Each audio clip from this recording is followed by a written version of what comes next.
Film room now powered by Google Cloud. All right, Tom, when you look at these offenses right now, and specifically, it's not just the star players, it's the rest of the guys in that lineup. Talk a little bit about the depth of the lineup here.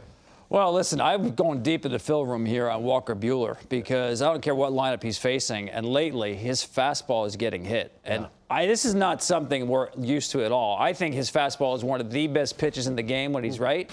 He's not right. No. It has not been this year. So we're going to go deep into the film room here to figure out what's going on with Walker Buehler.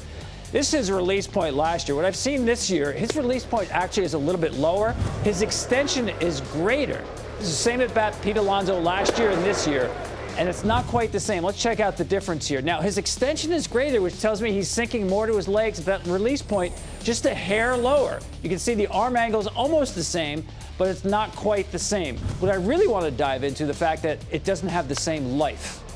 When Walker Buehler is right, it's a high spin fastball that gets over the hands of the hitter.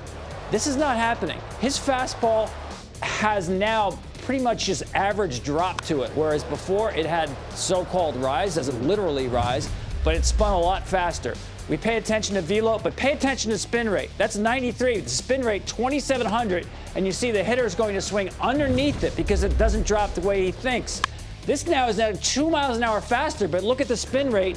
There's no rise to that fastball. That stays on plane, actually drops down a little bit into the barrel. So when I look with his fastball, he's not getting it where he wants to get it. When he's right, the fastball doesn't fall the way it's falling now, and it stays plain up top over the hands of the hitter. And when I go back and look at his heat maps on his fastball, go say the postseason last year, and compare it to what's happening this year, you'll see the heat map for the fastball last year in the postseason is getting above the hands of the hitter.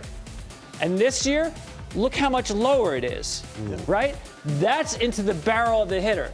And when you look at the fastball metrics, what jumps out to me is the decline in spin rate, which means less life on the fastball. And to me, the biggest thing is vertical movement. Now, you don't want a lot of vertical movement on a true four-seam fastball. You want that hitter to think it's actually rising. So the more it drops, the more the hitter is going to get on top of it. He went from being about 23rd in baseball on the fastball metrics to about 101 now. It's an ordinary fastball. Years ago, we all looked at velo, right? There's nothing wrong with his velo. But when you look at these numbers, the way hitters are squaring up his fastball, because he has lost nothing on velocity, he's lost the life on the fastball, and that's why it's getting squared up. It's probably something with his delivery. He might be overextending with his legs, because that release point is definitely lower than where it has been, especially from last year. His delivery reminds me, not the same, but all the moving parts, kind of like Tim Lincecum. It's like a Formula One engine. There's so many parts that when one of them is off click a little bit, the delivery goes out of whack. And that's where he's at right now, trying to figure it out.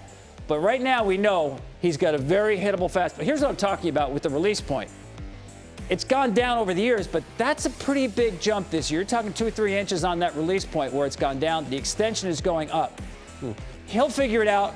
He's one of the hardest workers. That Dodger crew, the coaching staff, they know all these things way better than I do. I went back and looked at his lowest release points of his career. They're basically all this year, and you see the last 2 starts are in that. June 4th, that's his last start. May 30th, the one previous to that. So that release point's getting lower. He's got to find a way to get that rise back on that fastball, and it probably begins somewhere in his delivery. And for me as a hitter, great video right there and what you touched on.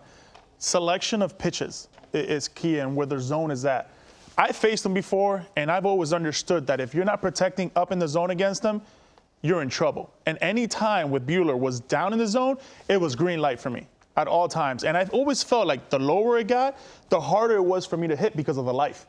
Right now, he's got no life at the bottom of the zone or at the top of the zone. For me, that's all mechanical. That's a great point because not all of his four-seamers he wants to be up. He gets a lot of takes on four-seamers down because they do hold the plane. The hitter gives up, say that's going down, and it holds plane, gets the strike call. So that is his called strike. Swinging strike is the one up here. And right now, he really doesn't have either one because he doesn't have the same spin. For me, when I face him, too, that's a good point. It just got me back to thinking when I faced him. And the approach was simple. Make sure you're protecting the top of the zone. The bottom of the zone, you probably have no chance. any cutters were ringing. Like, we're going to swing, because the cutter for me was more of the plane in sight with my barrel. So I was going to have a chance to connect on it, which I did. But any off-speed stuff, his curveball is a plus pitch. His fastball, when it's down in the zone, it was you give up right at the last second, and then it just shoots up. And it was like, whoa, that ball was underneath my knees. And you see the umpire behind saying, man, that's right down the middle. I don't know what you're talking about. But that was the life. The umpire in itself will kind of give you the life of it, of saying, no, that's got life. That's got life. Any at the top of the zone, you really had to understand what you can get to and not get to.